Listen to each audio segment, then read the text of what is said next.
친구들 안녕하세요. 홍윤권 전도사입니다. 오늘도 친구들과 함께 말씀을 나눌게요. 오늘 말씀 제목은 요나는 하나님의 마음을 알게 되었어요라는 제목을 가지고 말씀 나눌 거예요. 요나서 4장 11절 하물며 이 큰 성읍 니느웨에는 좌우를 분별하지 못하는 자가 12만 명이요 가축도 많이 있나니 내가 어찌 아끼지 아니하겠느냐 하시니라. 아멘. 친구들, 지금부터 3명의 쌍둥이를 보여줄 거예요. 이 쌍둥이 형제는 정말 우애도 좋고 각자 뛰어난 달란트가 있어요. 한 명은 그림을 잘 그리고, 한 명은 공부를 잘하고, 한 명은 음악적 재능이 있어요. 친구들은 이 셋 중에 누가 가장 뛰어난 사람으로 보이나요? 그렇다면 이 형제의 어머니에게는 가장 뛰어난 아들로 보일까요? 어머니의 눈에는 아마 우열이 없을 거예요. 왜냐하면 어머니에게는 모두가 사랑하는 아들이기 때문이에요. 우리는 모든 것을 자기 기준으로 생각하고 판단해요. 그래서 여러 사람이 모이면 각자의 기준이 다르기 때문에 생각하고 판단하는 것도 다 다를 수밖에 없어요.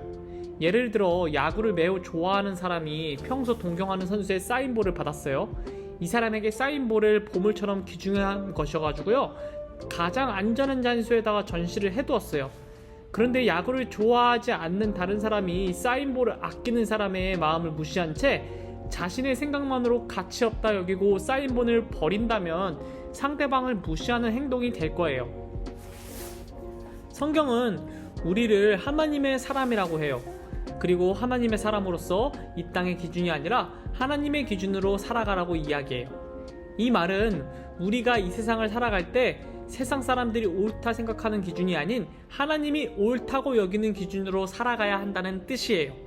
또한 이 땅의 많은 사람들을 바라볼 때도 내 기준과 생각으로 보는 것이 아니라 하나님의 기준과 생각으로 보아야 한다는 뜻이기도 해요. 우리는 살면서 참 많은 사람을 만나요. 나랑 잘 맞는 친구도 있고 맞지 않는 친구도 있어요.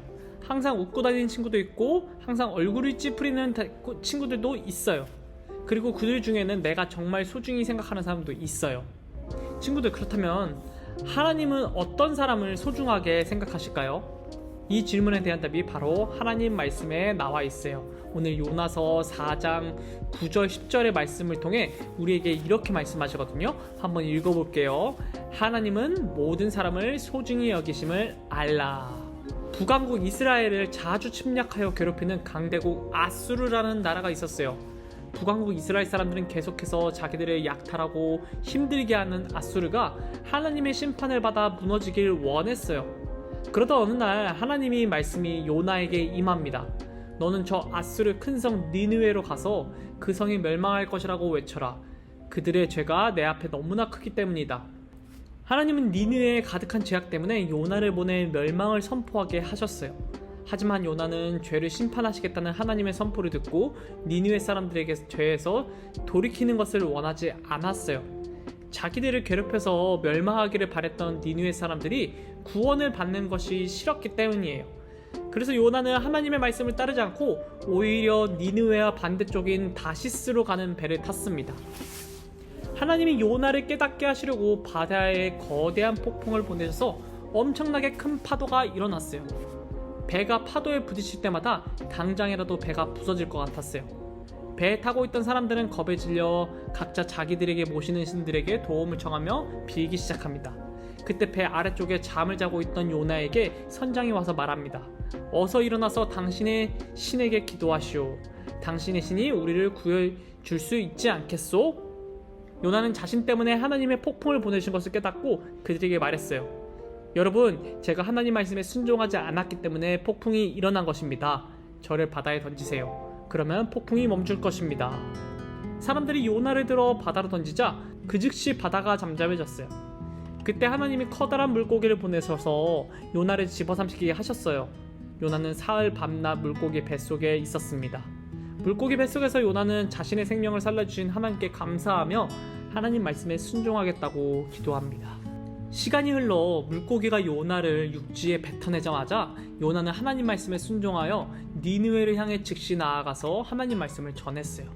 여러분의 죄 때문에 40일이 지나면 니느웨가 멸망할 것입니다.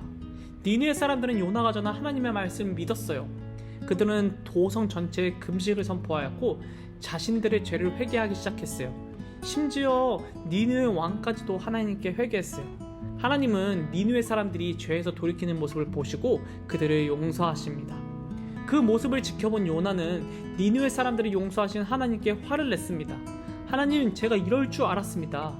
저들을 죽이지 않으실 거면 차라리 저를 죽여주세요. 요나는 하나님의 명령에 따라 말씀을 전하기는 했지만 하나님의 마음을 알지는 못했습니다. 하나님은 그런 요나에게 하나님의 마음을 깨닫게 해주고 싶으셨어요. 그래서 도성을 지켜보고 있는 요나의 앉은 자리에 커다란 박넝쿨이 자라게 하셨어요. 요나에게 시원한 그늘을 주셨습니다. 그리고 다음날 벌레를 보내 박넝쿨을 갉아먹게 하셔서 이번에는 요나가 더위에 힘들게 하셨어요. 그러자 요나는 박넝쿨을 없애신 하나님을 향해 또 화를 냈습니다. 하나님, 어떻게 제가 아끼는 박넝쿨을 없애실 수 있습니까? 차라리 저를 죽여주세요. 요나가 시든 박넝쿨을 보며 화를 내자 하나님이 말씀하셨어요. 너는 직접 키우지도 않고 가꾸지도 않은 박넝쿨을 아끼는구나. 하물며 내가 좌우를 분별하지 못하는 사람이 12만 명이 넘고 또 수많은 짐승이 있는 니느웨 성을 아끼는 것은 당연하지 않겠느냐. 하나님은 니느웨에게도 그리고 요나에게도 모든 사람을 사랑하시는 하나님의 마음을 보여주신 것입니다. 오늘 말씀에서 우리는 모든 사람을 소중히 여기시는 하나님의 마음을 보았어요. 하나님은 너무 악하여 심판할 수밖에 없는 니느웨 사람들을 용서하셨고 하나님 말씀에 불순종했던 요나 또한 끝까지 인도하셔서 하나님의 사랑을 가르쳐 주셨어요. 친구들, 하나님에게는 어떤 사람이 소중할까요?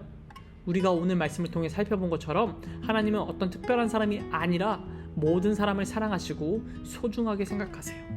이 사실을 기억하면서 모든 사람을 소중하게 여기시는 하나님을 마음을 다시 한번 외쳐보며 예배를 마무리하겠습니다.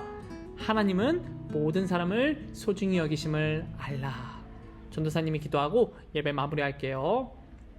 사랑해요 주님, 감사합니다. 오늘 요나의 이야기를 통해 모든 사람을 사랑하시는 소중히 여기시는 하나님의 모습을 보았어요. 요나의 마음은 마치 저의 마음 같아요.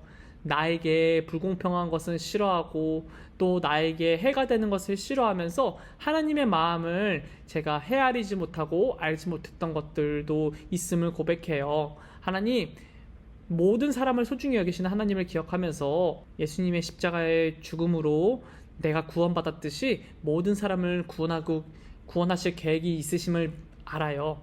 나 또한 예수님의 사랑을 알고 기억하면서 모든 사람을 사랑하고 내 이웃을 내 몸과 같이 사랑하는 저희가 될 수 있도록, 저희 허브교회 초등부 친구들이 될 수 있도록 도와주세요. 예수님의 이름으로 기도드렸습니다. 아멘. 친구들, 다음 주에 만나요.